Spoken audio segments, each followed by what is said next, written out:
യേശുക്രിസ്തുവിൻ്റെ പരിശുദ്ധമായ നാമം മഹത്വപ്പെടുമാറാകട്ടെ.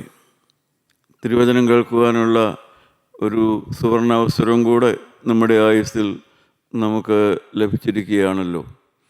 നമുക്ക് സത്യവേദ പുസ്തകത്തിലെ ഏതാനും വാക്യങ്ങളിലൂടെ ദൈവവചനത്തെ നമുക്ക് ധ്യാനിക്കാം.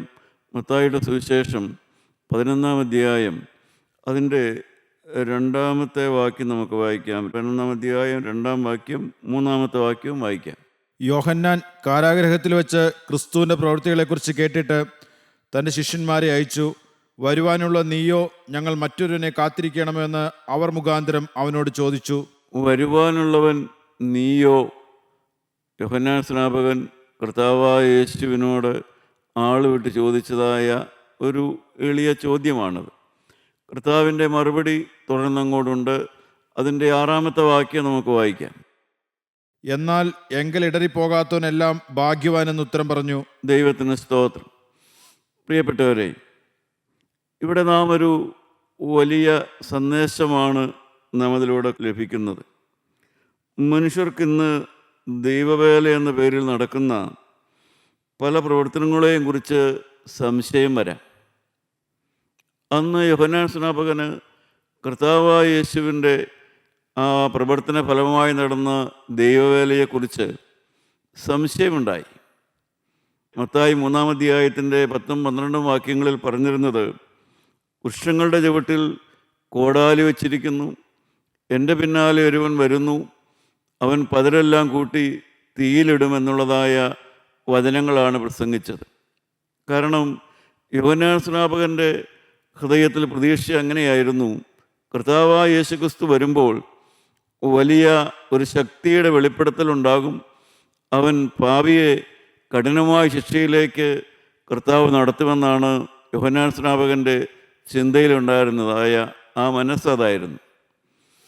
എന്നാൽ അങ്ങനെയായിരുന്നില്ല കർത്താവ് പ്രവർത്തിച്ചത്. കർത്താവ് ഒരു കൊടുങ്കാറ്റ് പോലെയല്ല വന്നത്. കർത്താവിൻ്റെ പ്രവർത്തനം മറ്റൊരു ശൈലിയിലായിരുന്നു. പ്രിയപ്പെട്ടവരെ, ഇക്കാലത്തും ദൈവവേലയെക്കുറിച്ചും സംശയങ്ങളുണ്ടാകുക സ്വാഭാവികമാണ്.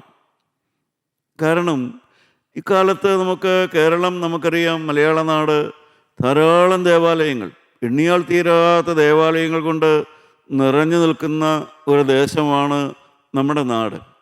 എന്നാൽ ഓരോ ഞായറാഴ്ചയും ആരാധന കഴിയുമ്പോൾ ഈ ദേവാലയങ്ങളിൽ നിന്നെല്ലാം സമൂഹത്തിലേക്ക് പരക്കുന്നതായ സന്ദേശം എന്താണ്? അവിടെ നടന്നതിൻ്റെ ബാക്കിയാണല്ലോ സമൂഹത്തിലേക്ക് വരുന്നതായ സന്ദേശം. ദേവാലയങ്ങളിൽ നിന്ന് എല്ലാ ഞായറാഴ്ചയും പുറത്തേക്ക് വരുന്ന സന്ദേശം സ്നേഹത്തിൻ്റെ സന്ദേശമാണോ? നിത്യജീവനുണ്ടെന്നും മനുഷ്യൻ നിത്യജീവന് വേണ്ടി ഒരുങ്ങണമെന്നുള്ളതായ സന്ദേശമാണോ പുറത്തേക്ക് വരുന്നത്? കൂട്ടായ്മകൾ ധാരാളമുണ്ട്. കൂട്ടായ്മകൾ ഓരോന്ന് കഴിയുമ്പോഴും എന്ത് സന്ദേശമാണ് കൂട്ടായ്മയിൽ നിന്ന് പുറത്തേക്ക് വരുന്നത്?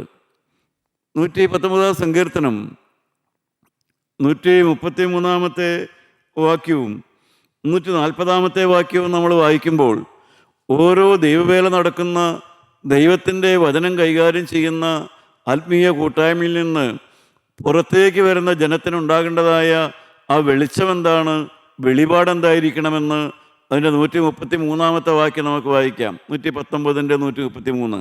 എൻ്റെ കാലടികളെ നിന്റെ വചനത്തിൽ സ്ഥിരമാക്കണമേ. എൻ്റെ കാലടികളെ നിൻ്റെ വചനപ്രകാരം നടക്കാനുള്ളതായ സമർപ്പണത്തോടെ വേണം ഓരോ കൂട്ടായ്മ കഴിയുമ്പോഴും ജനം പുറത്തേക്ക് വരേണ്ടത്. ദൈവത്തിൻ്റെ വചനപ്രകാരം ഞാൻ ജീവിക്കും, ദൈവത്തിൻ്റെ വചനപ്രകാരം ഞാൻ സംസാരിക്കും, ദൈവത്തിൻ്റെ വചനപ്രകാരം മാത്രമേ ഞാൻ പ്രവർത്തിക്കുകയുള്ളൂ. ആ സ്ഥിരതയുള്ളതായ ആളുകളാണ് കൂട്ടായ്മ കഴിഞ്ഞ് പുറത്തേക്ക് വരേണ്ടത്. അതിൻ്റെ 140-ാമത്തെ വാക്യം വായിക്കാം. നിന്റെ വചനം അതിവിശുദ്ധമാകുന്നു, അതുകൊണ്ട് അടിയനത് പ്രിയമാകുന്നു. ദൈവത്തിൻ്റെ വചനം അതിവിശുദ്ധമാണ്. അതിവിശുദ്ധമായ ജീവിതത്തെ, വിശുദ്ധ ജീവിതത്തെ മാത്രമല്ല, അതിവിശുദ്ധമായ ജീവിതത്തെ, ഒരു കളങ്കവുമില്ലാത്ത ജീവിതത്തെ, പരസ്യപാപം മാത്രമല്ല രഹസ്യപാപവും ഇല്ലാത്തതായ, നിഷ്കളങ്കത്വം നിറഞ്ഞതായ അതിവിശുദ്ധമായ ദൈവത്തിൻ്റെ വചനത്തെ ഞാൻ പ്രിയപ്പെടുന്നു എന്നാണ് നമ്മുടെ സങ്കീർത്തനത്തിൽ വായിക്കുന്നത്. പ്രിയപ്പെട്ടവരെ, ഇതെല്ലാം കൊണ്ടാണ് ഒരു ജനത്തിന് സംശയം വരുന്നു, ഓരോ ദേവാലയത്തിൽ നിന്നും ആരാധന കേന്ദ്രത്തിൽ നിന്നും പുറത്തേക്ക് വരുന്നതായ സന്ദേശം എന്തായിരുന്നു? കർത്താവായ യേശുവിൻ്റെ പ്രവർത്തന ശൈലി യോഹന്നാൻ സ്നാപകൻ വിചാരിച്ചതുപോലെ ആയിരുന്നില്ല. അവൻ വൃക്ഷത്തെ വെട്ടി കോടാലി കൊണ്ട് വൃക്ഷത്തെ വെട്ടിമറിച്ചിടും, പതിര കൂട്ടി തേയിലിടുമെന്നെല്ലാം യോഹന്നാൻ സ്നാപകൻ പറഞ്ഞു. പക്ഷേ അത് അക്ഷരാർത്ഥത്തിൽ ശരിയാണ്. കർത്താവായ യേശു അത് ചെയ്യുവാൻ ശക്തനാണ്, അവനെ ചെയ്യുന്ന ന്യായാധിപനാണ്. എന്നാൽ യേശുക്രിസ്തുവിൻ്റെ ഒന്നാമത്തെ വരവിൽ കർത്താവായ യേശുവിൻ്റെ പ്രവർത്തനം ഒരു സ്നേഹത്തിൻ്റെ വിപ്ലവമായിരുന്നു. അവൻ സമാധാനത്തോടെ മനുഷ്യരോട് ഇടപെട്ടു, സ്നേഹത്തോടെ മനുഷ്യരോട് ഇടപെട്ടു, മനുഷ്യനെ സ്നേഹിക്കാൻ പഠിപ്പിച്ചു, സഹതാപത്തോടെ മനുഷ്യനോട് ഇടപെട്ടു. നാം എപ്പോഴും മനസ്സിലാക്കുന്നു, ഒരിക്കലും കർത്താവിൻ്റെ വഴി ശിക്ഷിക്കുന്ന വഴിയായിരുന്നില്ല. 1-ാം നൂറ്റാണ്ടിൽ കർത്താവായ യേശു വന്നപ്പോൾ കർത്താവിൻ്റെ വഴി ശിക്ഷിക്കുന്ന വഴിയായിരുന്നില്ല. അതുകൊണ്ടാണ് പത്രോസ് ശ്ലീഹ പറഞ്ഞു, 2 പത്രോസ് 3-ാം അധ്യായത്തിൻ്റെ 9-ാമത്തെ വാക്യത്തിൽ അപ്പോസ്തലനായ പൗലോസ് ഇപ്രകാരം പറയുന്നത് നമുക്ക് വായിച്ചു കേൾക്കാം. 2 പത്രോസ് 3:9. ചിലർ താമസമെന്ന് വിചാരിക്കുന്നത് പോലെ കർത്താവ് തന്റെ വാഗ്ദത്തം നിവർത്തിപ്പാൻ താമസിക്കുന്നില്ല. ആരും നശിച്ചു പോകാതെ എല്ലാവരും മാനസാന്തരപ്പെടുവാൻ ഇച്ഛിച്ച് നിങ്ങളോട് ദീർഘക്ഷമ കാണിക്കുന്നതേയുള്ളൂ. പ്രിയപ്പെട്ടവരെ, കർത്താവായ യേശു ശിക്ഷിക്കുന്നവനായിട്ടല്ല വന്നത്, രക്ഷകനായിട്ടാണ് വന്നത്. അവൻ എല്ലാവരെയും സ്നേഹം കൊണ്ട് കീഴടക്കുകയായിരുന്നു. സ്നേഹം കൊണ്ട് അവൻ മനുഷ്യഹൃദയത്തെ കീഴടക്കുകയായിരുന്നു. ദൈവത്തിന് സ്തോത്രം. എന്നാൽ കർത്താവായ യേശുവിൻ്റെ വചനം കേട്ടതായ മനുഷ്യർ, നാം ഓരോരുത്തരും വചനം കേട്ടിട്ട് എന്താണ് നാം പ്രാപിക്കേണ്ടത്, എന്താണ് നാം ആഗ്രഹിക്കേണ്ടത്, എന്താണ് നമ്മുടെ ജീവിതത്തിലേക്ക് നാം സംശീകരിക്കേണ്ടത്, നമ്മുടെ ജീവിതത്തെ എപ്രകാരമാണ് നാം ക്രമീകരിക്കേണ്ടത്? അപ്പോസ്തല പ്രവൃത്തികൾ 14-ാം അധ്യായം 22-ാമത്തെ വാക്യം. അപ്പോസ്തല പ്രവൃത്തികൾ 14-ാം അധ്യായം 22-ാമത്തെ വാക്യം. വിശ്വാസത്തിൽ നിലനിൽക്കണമെന്നും നാം അനേകം കഷ്ടങ്ങളിൽ കൂടി ദൈവരാജ്യത്തിൽ കടക്കേണ്ടതാകുന്നു എന്നും പ്രബോധിപ്പിച്ചു. അതെ, വിശ്വാസത്തിൽ നിലനിൽക്കണം. അനേക കഷ്ടങ്ങളിലൂടെ ദൈവരാജ്യത്തിൽ കിടക്കണം. ഈ രണ്ടും നിശ്ചയമുള്ളതായ ഒരു സമൂഹമായിട്ടാണ് മാറി വരണം. വിശ്വാസത്തിൽ, ക്രിസ്തുവിലുള്ള വിശ്വാസത്തിൽ നിലനിൽക്കണം, ദൈവരാജ്യത്തിൽ കിടക്കണം. അത് എളുപ്പമുള്ള കാര്യമല്ല. അതിൽ കഷ്ടങ്ങളിലൂടെയാണെങ്കിലും കിടക്കണം. ആ ദൈവരാജ്യത്തിൽ എനിക്ക് എത്തണം, നിത്യജീവൻ എനിക്ക് പ്രാപിക്കണമെന്നുള്ളതായ ആ നിർണയമുള്ളതായ ഒരു ജനസമൂഹമായിട്ട് ക്രൈസ്തവർ മാറി വരണമെന്നായിരുന്നു ആ 1-ാം നൂറ്റാണ്ടിൽ ക്രിസ്ത്യാനികളെ പഠിപ്പിച്ചത്. മത്തായിയുടെ സുവിശേഷം 11-ാം അധ്യായം 12-ാം വാക്യവും ലൂക്കോസ് 16-ാം അധ്യായം 16-ാം വാക്യവും പഠിപ്പിക്കുന്നത് ഒരേ കാര്യം തന്നെയാണ്. അതിൽ ലൂക്കോസിൻ്റെ 16-16 നമുക്ക് വായിക്കാം. അത് ഇപ്രകാരമാണ് കർത്താവ് ഓർപ്പിച്ചു: ന്യായപ്രമാണത്തിന്റെയും പ്രവാചകന്മാരുടെയും കാലം യോഹന്നാൻ വരെ ആയിരുന്നു. അന്നു മുതൽ ദൈവരാജ്യത്തെ സുവിശേഷിച്ചു വരുന്നു. എല്ലാവരും ബലാത്കാരൻ അതിൽ കടപ്പാൻ നോക്കുന്നു. ദൈവത്തിന് സ്തോത്രം. പ്രിയപ്പെട്ടവരെ, കർത്താവായ യേശു പറഞ്ഞു, യോഹന്നാൻ സ്നാപകന്റെ ആ മാനസാന്തര പ്രസംഗത്തിൻ്റെ ശേഷം യോഹന്നാൻ സ്നാപകൻ പ്രതീക്ഷിച്ചതുപോലെ പെട്ടെന്നുള്ളതായ ഒരു ശിക്ഷാവിധിയോ ഒരു ദണ്ഡനമുറയോ അല്ല ഉണ്ടായത്. മനുഷ്യഹൃദയത്തിലേക്ക് സ്നേഹം കടന്നു ചെല്ലുകയും വചനം കടന്നു ചെല്ലുകയും പരിശുദ്ധാത്മാവിൻ്റെ പ്രവർത്തനം നടക്കുകയും ചെയ്തതുകൊണ്ട് അനേകർ ബലാത്കാരികളാകാൻ തുടങ്ങി. എന്നുവെച്ചാൽ അനേകർ ദൈവരാജ്യത്തിൽ കിടക്കണമെന്നുള്ളതായ ആഗ്രഹമുള്ളവരായിട്ട് മാറി. ദൈവരാജ്യത്തിൽ കിടക്കണം സമർപ്പണങ്ങളിലൂടെ. നാം നേരത്തെ ഒരിക്കൽ ചിന്തിച്ചു, എല്ലാവരുടെയും കണ്ണ് അവൻ്റെ മേൽ പതിഞ്ഞുവെന്ന്. അത് ലൂക്കോസ് 4-ാം അധ്യായത്തിലാണ് വായിച്ചത്. യേശു ദേവാലയത്തിൽ ചെന്നപ്പോൾ എല്ലാവരുടെയും കണ്ണ് അവൻ്റെ മേൽ പതിഞ്ഞു. എന്നാൽ പ്രിയപ്പെട്ടവരെ, തുടർന്നങ്ങോട്ട് എന്താണ് സംഭവിച്ചത്? എല്ലാവരുടെയും കണ്ണ് ഒരു സമയത്ത് ദേവാലയത്തിലുണ്ടായിരുന്ന എല്ലാവരുടെയും കണ്ണ് അവൻ്റെ മേൽ പതിഞ്ഞിരുന്നെങ്കിലും മനുഷ്യൻ്റെ കണ്ണ് സാവകാശം ക്രിസ്തുവിൽ നിന്ന് മാറുകയാണ് ചെയ്തത്. ദേവാലയത്തിൽ വരുന്നവൻ്റെ കണ്ണുപോലും ഒരു സമയത്ത് യേശു ക്രിസ്തുവിലായിരുന്നുവെങ്കിൽ ആ കണ്ണ് സാവകാശം അതിൽ നിന്ന് മാറിപ്പോവുകയാണ് ചെയ്തത്. കർത്താവിനോടുള്ളതായ ഏകാഗ്രത മനുഷ്യന് കുറഞ്ഞു പോവുകയാണ് ചെയ്തത്. 119-ന്റെ 119-ാമത്തെ വാക്യത്തിൽ പറയും, ദൈവവചനത്തോടുള്ളതായ ആ ഏകാഗ്രത മനുഷ്യന് നഷ്ടപ്പെട്ടു പോകുന്നുവെന്ന്. 119-ന്റെ 139 നമുക്ക് വായിക്കാം. എന്റെ വൈരികൾ തിരുവചനങ്ങളെ മറക്കുന്നത് കൊണ്ട് എന്റെ എരിവ് എന്നെ സംഹരിക്കുന്നു. പ്രിയപ്പെട്ടവരെ, മനുഷ്യൻ ദൈവത്തിൻ്റെ വചനം മറന്നു കളയുന്നു, അതിനെ തിരസ്കരിച്ച് കളയുന്നു. ഒരിക്കൽ കർത്താവിൽ കണ്ണ് പതിഞ്ഞ ആളുകൾ, ഒരിക്കൽ കർത്താവായ യേശുവിൻ്റെ വചനം ലാവണ്യവാക്കെന്ന് പറഞ്ഞ ആളുകൾ ആ വചനത്തിൻ്റെ മാധുര്യത്തിൽ നിന്നും ആ വചനത്തിൻ്റെ ശക്തിയിൽ നിന്നെല്ലാം മനുഷ്യൻ്റെ കണ്ണ് മാറിപ്പോകുന്ന കാഴ്ചയാണ് ഉണ്ടാകുന്നത്. അതുകൊണ്ട് സങ്കീർത്തനക്കാരന് എരിവ് വരുന്നു എന്നാണ് നമ്മുടെ വായിച്ചത്. പ്രിയപ്പെട്ടവരെ, ബലാത്കാരികൾ ദൈവരാജ്യം അവകാശമാക്കുന്നു. ആരാണ് ഈ ബലാത്കാരികൾ എന്ന് അവിടെ കർത്താവ് പറഞ്ഞത്? ബലാത്കാരികൾ എന്ന് പറയുന്നത് മാംസപേശിക്ക് നല്ല ദൃഢതയുള്ളവരോ നല്ല ശാരീരിക പുഷ്ടിയുള്ളവരോ നല്ല അഭ്യാസികളോ അവരൊന്നുമല്ല ബലാത്കാരികൾ എന്ന് പറയുന്നത്.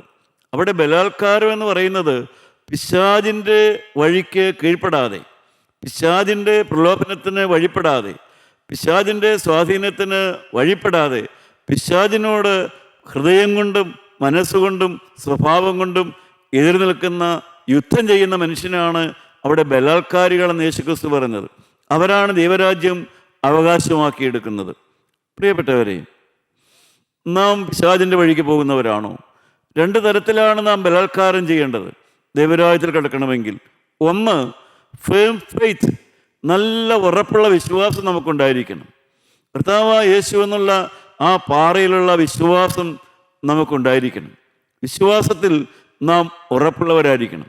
നമ്മുടെ വിശ്വാസം ഇളകിപ്പോകാൻ ഇടവരരുത്.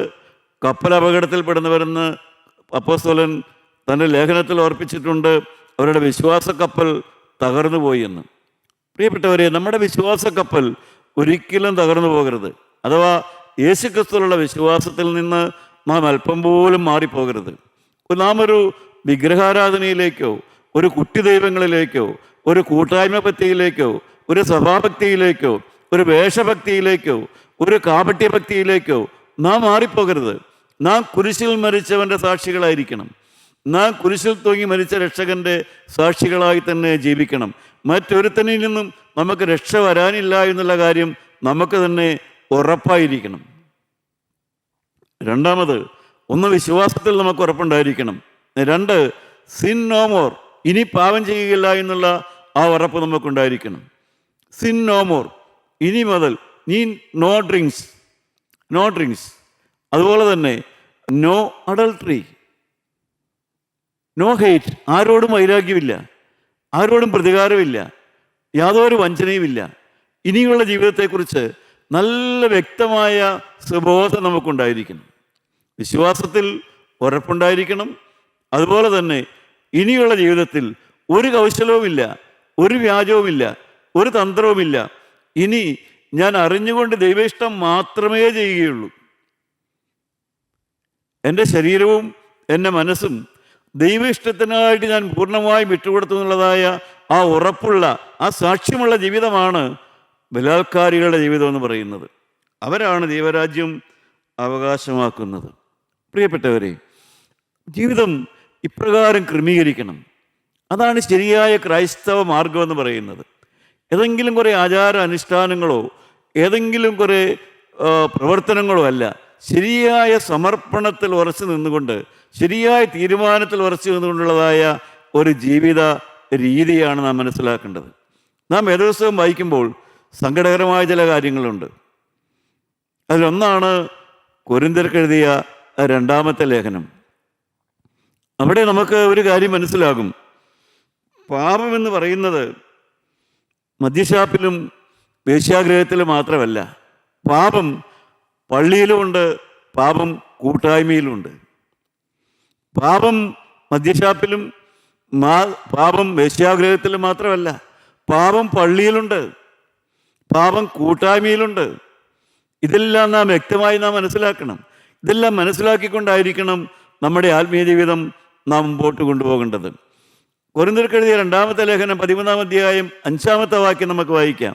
അപ്പോസ്തലൻ പറയുകയാണ് അവിടെ 5-ാമത്തെ വാക്യം, നിങ്ങൾ വിശ്വാസത്തിലിരിക്കുന്നുവോ എന്ന് നിങ്ങളെ തന്നെ പരീക്ഷിപ്പിൻ, നിങ്ങളെ തന്നെ ശോധന ചെയ്യുവിൻ. അപ്പോസ്തലൻ ഒരു മുന്നറിയിപ്പ് കൊടുക്കുകയാണ്. 7-8 കൂടെ നമുക്ക് വായിക്കണം. നിങ്ങൾ വിശ്വാസികളാണോ?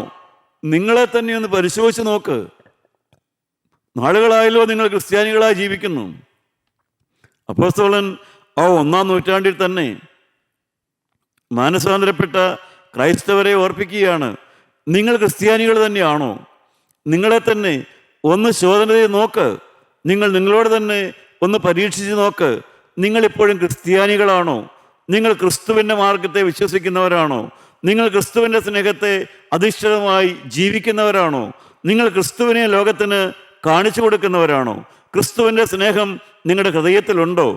അതിൻ്റെ താഴ്ത്തേക്കുള്ള വാക്യം നിങ്ങൾ വായിച്ചാൽ അതിൻ്റെ 7-8 വാക്യം നമുക്ക് വായിച്ചു നോക്കാം. എന്താണ് വായിക്കുന്നത്? നിങ്ങൾ ഒരു ദോഷവും ചെയ്യാതിരിക്കേണ്ടതിന് ഞങ്ങൾ ദൈവത്തോട് പ്രാർത്ഥിക്കുന്നു. ഞങ്ങൾ കൊള്ളാവുന്നവരായി തോന്നേണ്ടതിനല്ല, ഞങ്ങൾ കൊള്ളരുതാത്തവർ എന്ന പോലെ ഇരുന്നാലും നിങ്ങൾ നന്മ ചെയ്യേണ്ടതിനത്രേ. ദൈവത്തിന് സ്തോത്രം. അവിടെ നാം എന്താണ് വായിക്കുന്നത്?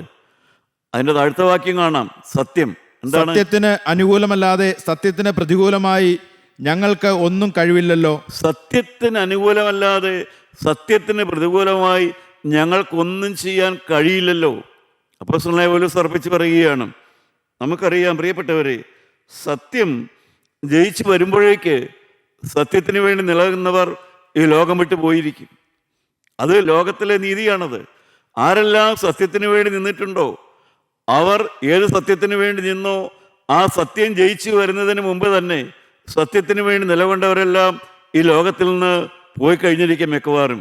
കാരണം സത്യം സാവകാശമേ ജയിച്ചു വരികയുള്ളൂ. സത്യം അതിവേഗത്തിൽ ജയിച്ചു വരികയില്ല. സത്യം സാവകാശം മാത്രമേ ജയിച്ചു വരികയുള്ളൂ. അത് നമ്മുടെ കുടുംബങ്ങളിലായാലും സമൂഹത്തിലായാലും എവിടെയും പ്രിയപ്പെട്ടവരെ, പരദൂഷണങ്ങളും കരക്കമ്പികളും മറ്റുള്ളവരെ കുറിച്ചുള്ള ദൂഷണങ്ങളുമെല്ലാം അതിവേഗം പരക്കുമെങ്കിലും സത്യം സാവകാശമേ വെളിച്ചത്തിലേക്ക് വരികയുള്ളൂ. സത്യം പുറത്തു വരുന്നതിന് മുമ്പ് തന്നെ സത്യത്തിന് വേണ്ടി നിന്നവർ ഒരുപക്ഷെ ഏതെങ്കിലും തരത്തിൽ ലോകത്തെ വിട്ട് പോയി കഴിഞ്ഞിരിക്കും. ഇവിടെ ഏതാ പൗലോസ് അപ്പോസ്തലനും തീമോഥെയോസും അവർ വ്യാജ അപ്പോസ്തലന്മാരാണ്, അവർ കള്ള അപ്പോസ്തലന്മാരാണ്, അവർ ശരിയായിട്ട് ദൈവത്തിൻ്റെ സുവിശേഷത്തിന് വേണ്ടി നിൽക്കുന്നവരല്ല, സഭയുടേതായ ആ പാരമ്പര്യത്തിന് വേണ്ടി നിൽക്കുന്നതല്ല എന്നെല്ലാം പറഞ്ഞ് അവരെ അപമാനിക്കുന്നതായ കള്ള അപ്പോസ്തലന്മാരും, അപ്പോസ്തലന്റെ ഭാഷയിൽ പറഞ്ഞാൽ കപടഭക്തിയും കള്ളഭക്തിയുമെല്ലാം വർദ്ധിച്ചു വരുന്ന കാലമാണ്. അപ്പോസ്തലൻ പറയുകയാണ്, ഞങ്ങൾ നിങ്ങളെന്നൊക്കെ അപ്പോസ്തലൻ പറയുന്നത്. എന്നുവെച്ചാൽ ആ തരത്തിൽ ആ കൂട്ടായ്മയിൽ ആ സഭയിൽ ഒരു ഭിന്നതയുണ്ടായി. ഞങ്ങളെന്ന് പറയുന്ന ആരെക്കുറിച്ചാണ്? അപ്പോസ്തലനും തീമോഥെയോസും നിങ്ങളെന്ന് പറയുന്നത് അപ്പോസ്തലനെ എതിർക്കുന്നതായ ഒരു കൂട്ടം ആളുകൾ. എൻ്റെ പ്രിയപ്പെട്ടവരെ, ഇതെല്ലാം സ്വാഭാവികമാണ്. ഇതെല്ലാം കൂട്ടായ്മകളിലെല്ലാം നടക്കുന്ന കാര്യമാണ്. കാരണം വിശ്വാസത്തിൽ ക്ഷീണിച്ചു പോകും മനുഷ്യൻ. ക്രിസ്തുവിനെ നോക്കി വന്ന മനുഷ്യൻ ക്രിസ്തുവിൽ നിന്ന് കണ്ണു മാറ്റി കഴിയുമ്പോൾ അനേക തരത്തിലുള്ളതായ ഭക്തിയുടെ രീതികളും ആചാരങ്ങളും അനുഷ്ഠാനങ്ങളും എല്ലാത്തിലേക്കും കടന്നു വരും. അപ്പോസ്തലൻ പറയുകയാണ്, എങ്കിലും നിങ്ങൾക്കൊരു ദോഷവും വരരുതെന്നാണ് ഞാൻ നിങ്ങൾക്ക് വേണ്ടി പ്രാർത്ഥിക്കുന്നതെന്ന്. പ്രിയപ്പെട്ടവരെ, അതാണ് സ്നേഹത്തിൻ്റെ മാർഗം. അപ്പോസ്തലൻ സ്നേഹത്തിൻ്റെ അപ്പോസ്തലനും കൂടിയായിരുന്നു. അപ്പോസ്തലൻ വെറും മാനസാന്തരപ്പെട്ട ഒരു മനുഷ്യൻ മാത്രമായിരുന്നില്ല. മാനസാന്തരപ്പെട്ട് കർത്താവായ യേശുവിൻ്റെ സ്വഭാവം പ്രാപിച്ച് സ്നേഹത്തിൻ്റെതായ ലേഖനം എഴുതിയ ആ അപ്പോസ്തലൻ സ്നേഹിക്കാൻ പഠിച്ചവനായിരുന്നു.